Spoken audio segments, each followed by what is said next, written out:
Michigan State football coach Mel Tucker facing serious allegations after a rape survivor and activist accused him of sexual misconduct. The allegations came to light after USA Today published a lengthy article which identifies the woman. She was on campus giving a presentation to the football team about sexual violence. She was even named an honorary captain. That's how she and Coach Tucker know each other. And now she's accusing Tucker of an inappropriate phone conversation, alleging he made sexual comments while touching himself. As there have been new developments before the hearing, and with the best interests of everyone, including student athletes and the university community in mind, I have suspended Mel Tucker without pay as an additional interim measure. While the investigation continues, I made this decision with the support of university leadership.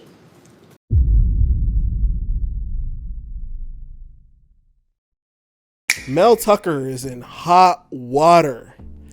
So according to a USA Today report Sunday, a complaint was filed by Brenda Tracy, a prominent sexual assault prevention advocate who claims Tucker sent her gifts, asked if she would date him if he wasn't married, and without her consent during a phone call. She is married.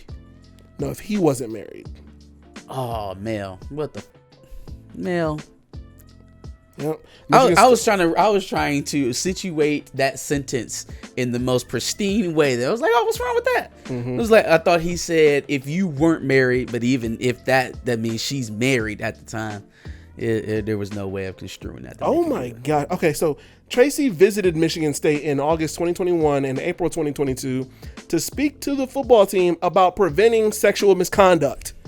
And Mel Tucker thought it was a great idea. Damn, ain't no way. To commit sexual misconduct. This got to be fake. Ain't no fucking way. So you invited this lady to talk to your team about avoiding sexual harassment and all this other stuff. And then you started reaching out to her and tried to hit on her. Like, fam, bruh, hold on, wait, no. Let me put this back into my mind. So you're a married man. You have invited this woman to come and talk to your team about sexual harassment. And you are going to start engaging with her. Like, I don't think that she would start saying this if she didn't have the receipts either. Yeah. So I know that you was probably texting her, emailing something. Fam, you're the biggest dummy in all of Michigan. You're the biggest dummy in the state of Michigan.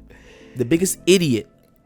He's even suggested slipping into her hotel through a back door so no one would see him. No, he didn't. No, he did not. Please, show me these receipts. Michigan State hired an outside Title IX attorney to investigate Tracy's complaint, which was filed in December of 2022. Oh, my God. When was it filed? December of 2022? When is it now? September 2023. September? Oh, man. We was coming up on a year, weren't we? So Valenti, as Rico and Valenti show, right? As interested as you were as to why it took so long for us to know about Mozzie Smith and his gun possession charge, and why, it just got so quiet about Matt Weiss and his computer access crimes, I expect to be hearing you bright and early Monday morning on your show asking a question of why it took us so long to know about Mel Tucker's sexual harassment allegations. Even though the complaint came in December of 2022. I know we're going to get that question answered, right? Fucking hack. Tucker called their relationship mutually consensual and intimate.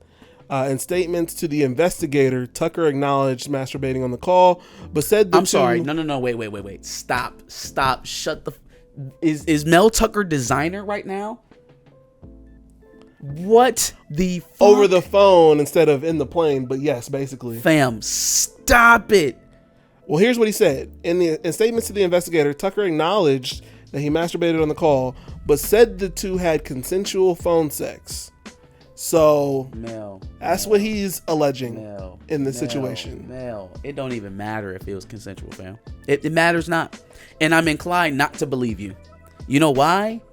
Because you, the head football coach at Michigan State, had the mental capacity, right, of an adult, no ailments that I know of, and you found it to be within your best interest. Not only to step outside of your marriage, that doesn't speak to intelligence, I don't think.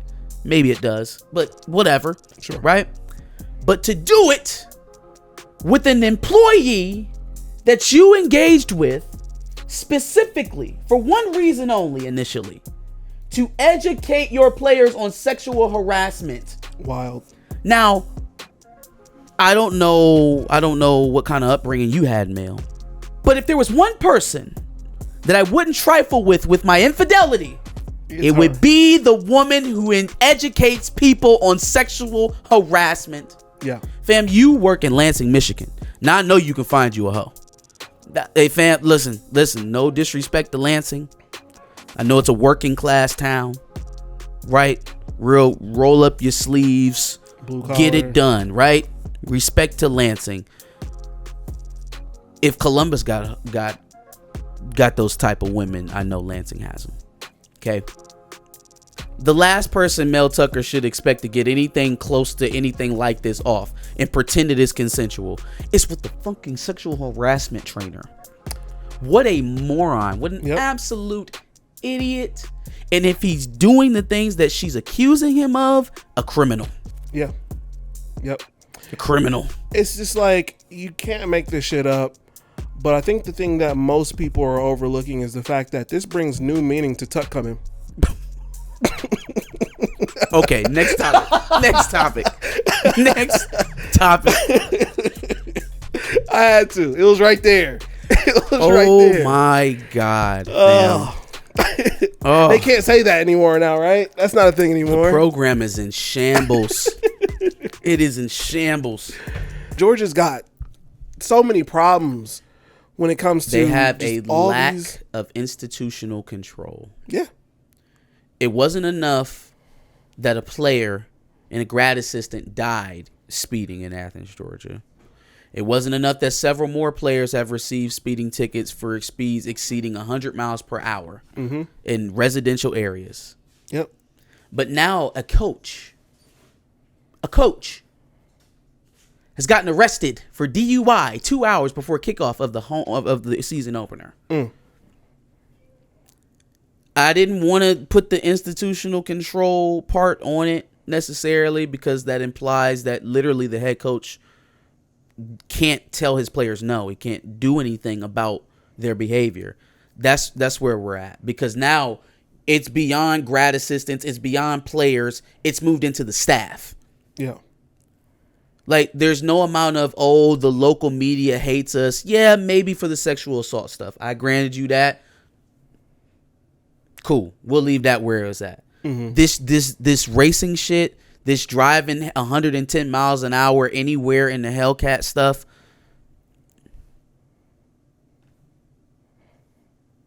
It's got to be stopped. And he can't. Somebody died already. He can't. Yeah. If somebody died, and then the very next season your coach shows up to a game, probably getting released from handcuffs because he just got a DUI, couldn't even drive himself to the damn arena. Fam, you have no control over any of this. None. And I really hate to say that about Kirby because he's a good coach. He is a hell of a coach. He's a hell of a football coach. Yep. He is just a shitty leader of men. Terrible. Because they don't respect him enough to act like they give a damn in public. One of your coaches was drunk before he was supposed to be coaching a game. How much respect do they have for you, Kirby? I know they respect you on the football field. I can't take that away from it. They absolutely respect him when it's time to line up and go do battle on the football field. But when they leave the field house, when they leave that locker room, that is where they leave the respect for Kirby Smart. Yeah. Nobody's afraid of coming to talk to Kirby Smart and tell him bad news. They can't be. Because the news they're bringing him is like life or death. It's not, hey, I got caught smoking weed. It's, I killed a person, possibly. I ran away from an accident like an hour ago. Should I go back? Okay, I'll go back. Crazy. I don't even understand how you get around that. Like, if you're a Georgia fan, I don't see how you see that and don't have some concerns about what's going on down there. Yeah. Ready to get into some games? Let's do it. Colorado winning again, even though you said they wouldn't. What's up with you? Yeah, man. I first of all, shout out to Prime in Colorado, man. Shador and Travis and all them boys out there, man, because they're competing. They're competing as hard as they can. They're putting themselves in position to win games when teams make mistakes. The unfortunate thing about all of this is that, like, they're winning games right now in spite of their deficiencies. And I just wonder how they're addressing that in like the week to week, right? How are they coaching that? Are you coaching it as, you know, hey, they didn't believe in us. They didn't believe you guys could do it, and see, you're proving that you can. Or are you still coaching hard on the back end and saying, hey, listen, I know we won this game, but the truth is we really shouldn't have. Because that really is the case for the last 2 weeks, in my estimation, in how they've defended the run, how they've run the ball. And I don't know if, you know, Coach Prime and Urban are just, you know, good buddies and they be kicking it at the old folks bar. But whatever the fuck Urban Meyer is seeing out of this offensive line, I'm not seeing it. Right? Shador is getting that ball out efficiently. Yes. And when he can't, he's Houdini. He's Houdini. He's the only other version of Caleb Williams there is. And that's what he has to do on a consistent basis. They cannot run the ball. They cannot get people off of the ball. And I didn't even notice the long runs 2 weeks ago from Amani Edwards. One of them was on a pass. I'm thinking they got the running game going. No. One of them was on a screen pass. So they are extremely deficient in the trenches. Extremely.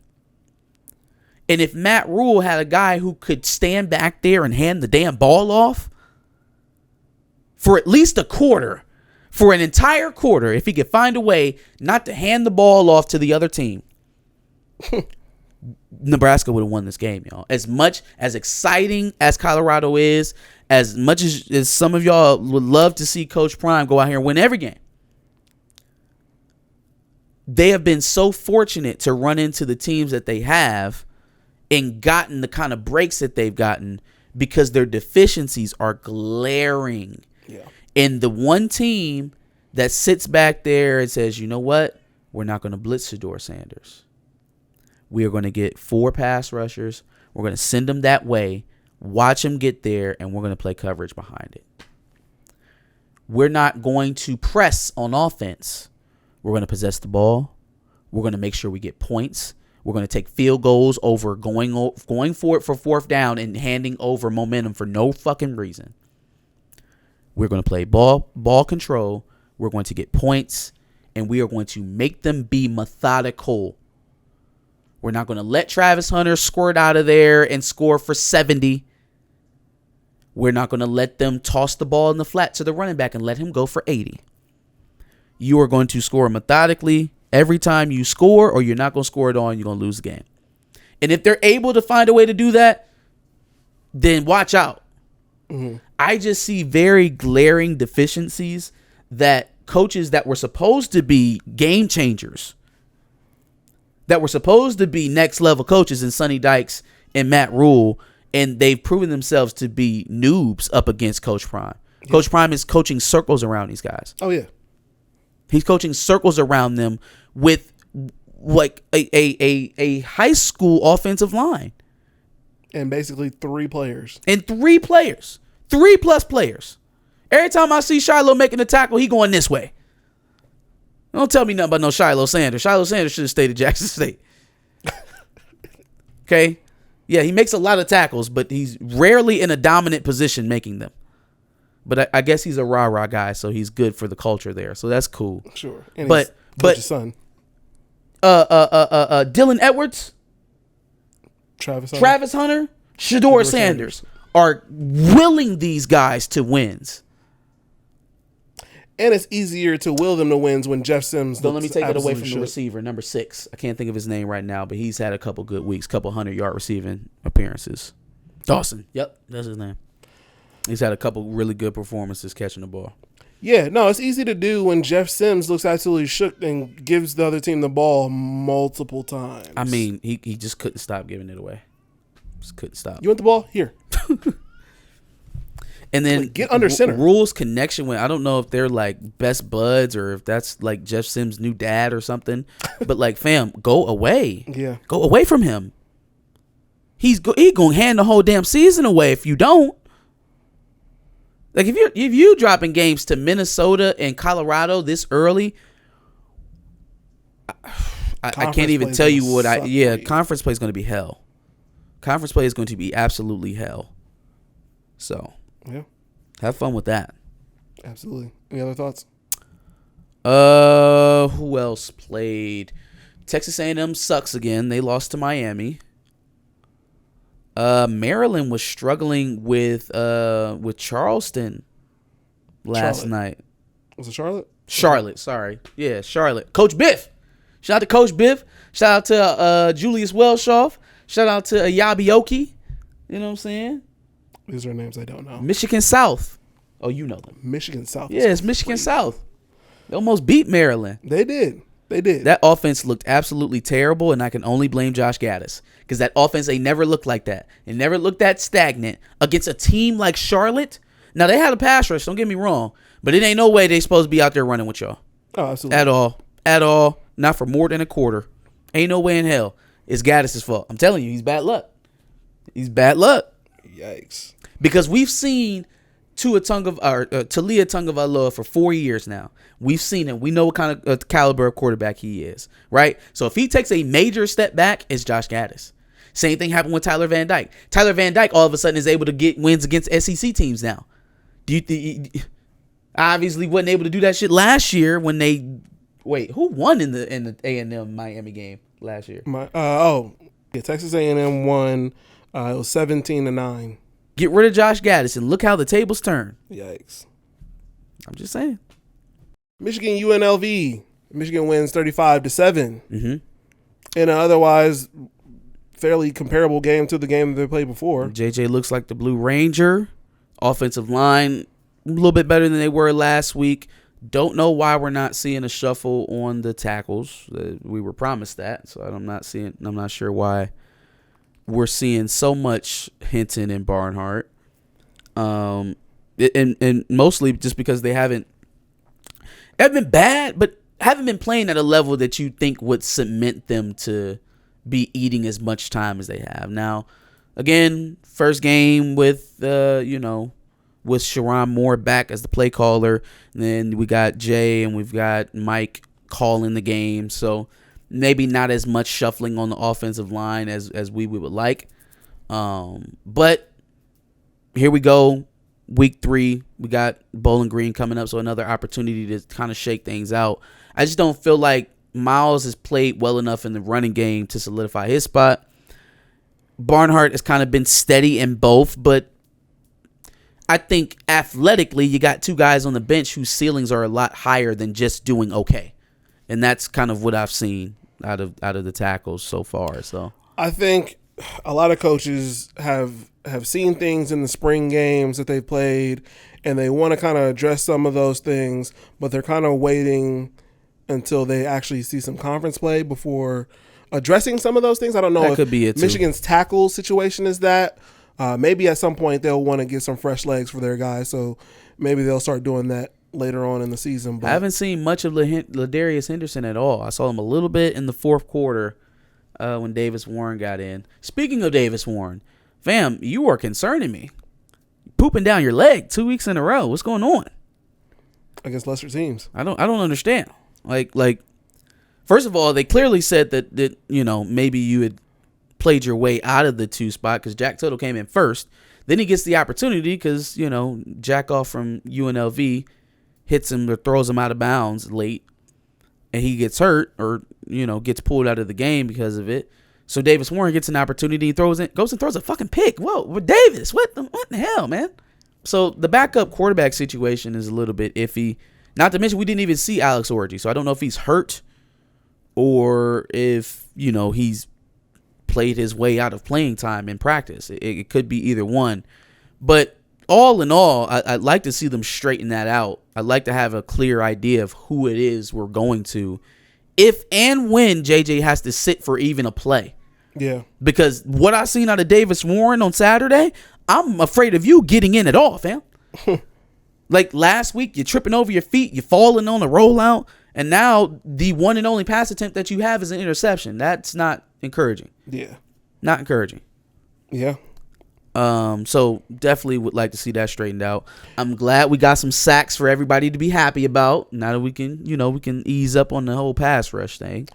Because of that, do you think they will roll out to, because obviously Bowling Green is a team that you assume you're going to get through. Mm-hmm. So do they go to the second option maybe a little bit sooner to get him in this game? I think so. Seeing what we've seen out of JJ, he's almost at 90% completion percentage.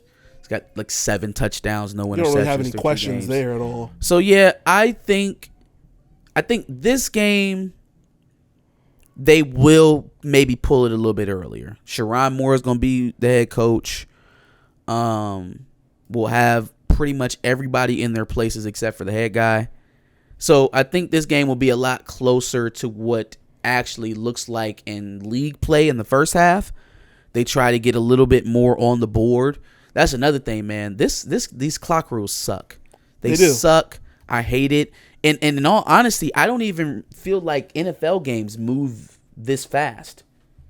Yeah. Right? It's a combination of the offenses that are being ran in college and then the rules, right? And now nothing is going to be stopping, not out of bounds. The only thing that stops it is an incompletion. Mm-hmm. So having to adjust to that is going to be something different. I think they'll try to put their pedal to the floor a little bit more in the first half and work the game out of reach to be early so that they can make sense. Work that out to see who kind of shakes out. It's the game to do that in.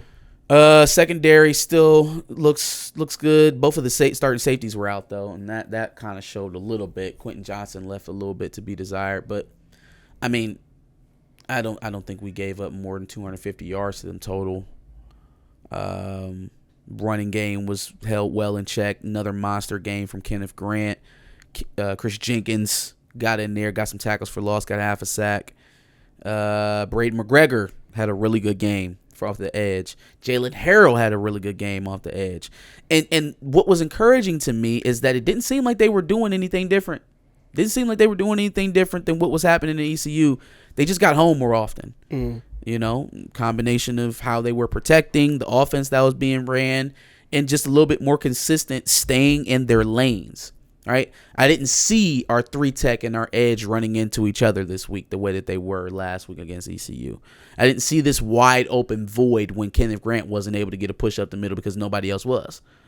It kind of seemed like a very controlled rush. Only a few times it seemed like guys kind of spun off the tackler or the ball carrier, coming in there off blitzes and things like that. So great defensive performance. Offensive line still needs to improve. Blake and Donovan are still running into form. I have to remind myself that Blake wasn't the only one that had off-season surgery, right? Donovan had off-season surgery on a hand that he played with broken for at least, if we're saying he got injured in the Maryland game, then he was injured for a good 3 months playing on that hand, right? So I think that both of them are still kind of working their way into form where they will be at the end of the season. Blake's a little bit further down the line than Donovan is, and it's showing in the stats. But even Blake, I think if you would ask him if he's honest with himself, knows that even devoid of the speed, because the speed's not the problem to me, right? He was a speedy back. He was a shifty back. He was a quick back, but he wasn't a guy who was going to run away from the entire defense. He had very long runs last year, but he would always kind of have somebody get the angle on him. He would always, ever since he put that weight on him, right? He came in to Michigan, $190, $195, And he was able to run away from guys because he was slight of build and he was fast as shit. Right? And he didn't have anything on him, so it's hard to grab him or get around him. You get up to about 220, 225 where Blake is at now. If you aren't a legit sub 4.4 guy and you just run like one, well, getting up to 225, you're gonna look like you're not a sub 4.4 guy. Yeah. Right? And if he was never a sub 4.4 guy, you put on the extra weight and the extra muscle, and then on top of that you have the ligament tear. Okay. He needs to get back there. But getting 80 yards and 3 touchdowns while you're working yourself into shape, I mean, I pray for the defenses that have to face him when he is at 100%. When he is running closest to what he will be. He didn't take contact all offseason. So, coming off of surgery, working your way back into football shape without taking contact, give him some time. But I am encouraged by the performances instead. In terms of the running game, I'm more worried about the offensive line than I am about the running backs, if that makes sense. Yeah. They will get it together. Once the offensive line shakes itself out, all of this will kind of marry. The things that we're struggling on right now, I know that we have the personnel and the coaches to fix it. So it's not really a concern. If we came in this season and we still weren't able to pass the ball effectively or when we wanted to, that would concern me more than having, hiccups in the running game at this point in the season. Makes sense. That's pretty much it. Shout out to the Roman Empire. You know what I'm saying? Yeah. I think if you look at Big Ten receivers, who's number 1 in touchdowns, it's the Flying Hawaiian, the Roman Empire. Gross. I hate that nickname. That's a terrible nickname. No, it's the great. The Roman Empire. Great. It's awesome. But no, I mean, they look like they have a little bit of chemistry, I guess. It's working for them. Just a bit, just a bit. But we'll see how it works out in conference play. Sure. Texas beats Alabama. Yeah. Jalen Milroe actually had a better game than I expected him to, but still not proficient enough at this point in the season to win one of those games. Hats off to Texas and Sarkisian. We'll see how they follow that up. Are they gonna get one against Oklahoma? Are they gonna be able to beat Kansas State? Are they gonna be able to beat Kansas? Yeah, because that's been a treacherous preposition for them over the last couple of years. Illinois. No, treacherous. Kansas has been beating Texas like the last 2 years. I remember them beating them in 2021. I don't remember them beating. We beat them last year too. Damn. Texas has been religiously losing to Kansas like every year for like the last, I want to say 3 years. Am I off base here? Maybe it's just 2. No, Texas beat them in 2022. Okay. It was 55-14. What's the name? The quarterback. The quarterback I got hurt. Yes. He beat them the year before last, 2021. But then, 2021, 57-56 in overtime. Hey, man. Y'all can beat Kansas? Don't come out here and beat Alabama in Tuscaloosa and lose to Kansas, okay? Even though I think Kansas may end up being this year's TCU, if I had to make a prediction. Fair enough. Really good game against Illinois. Really proficient game against a good defense. Illinois is going to have to follow that up by playing Penn State next week. Yeah, they sure would have loved to have this win because it ain't going to be easy next week against Aller and those running backs. So yeah, I do think that they'll have a better time against them just because Aller can't move anywhere near like Jaden Daniels. And so if they can stand up to the running game, they'll be able to put them in some obvious passing situations. I think it's going to be harder for them. They don't have the team that they had last year. Penn State does seem to be moving on all cylinders for the most part. It'll be an interesting game to see them when they play us, but I don't trust James Franklin in big games. I do trust he'll beat Illinois, though. So we'll see. Yeah, let's talk about your fiasco, disaster, whatever you want to call it. I don't call it either one of those. I call it Ryan Day sticking to his passive play calling And so, therefore, I don't think he was. What the hell is up with the toss sweep on short yardage? What is his deal? I'll be honest. I don't know. 4th and 1. Toss sweep. Yeah, I don't know what's up with that. Plus, he also committed to the fact that he said he was going to play Devin Brown more in this game.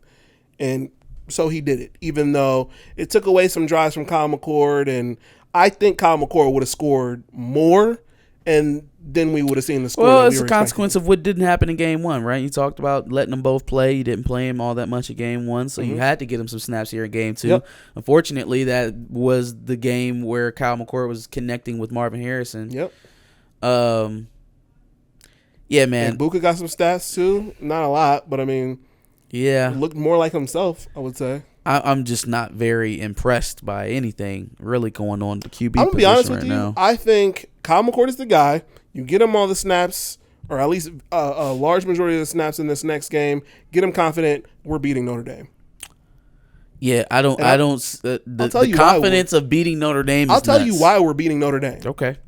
You put pressure on Sam Hartman, he's coughing up picks. And if we put pressure on Kyle McCord, what are we doing?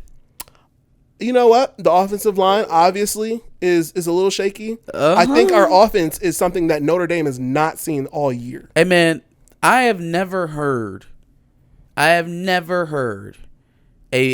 Big Ten conference rep talk negatively directly towards a player for Ohio State. Like, yeah, he's just not playing well. Like, usually in general, for players, they try to find little excuses to leave them a little bit of leeway to come back, right? But specifically for the belle of the ball, right, of the Big Ten for many a years, it has been Ohio State. So they specifically getting a little bit of a cherry on top. When I say they've been reaming Josh Simmons' ass out week over week, I've never heard an offensive lineman's name be called out so many times for negative reasons on a like pregame, on a postgame. They're reaming his ass out. At times, I honestly believe it's been a little deserving. Like, Jesus. Like, it's a little they expected him to come in here and shore up the offensive line, and he's just not of Ohio State's quality.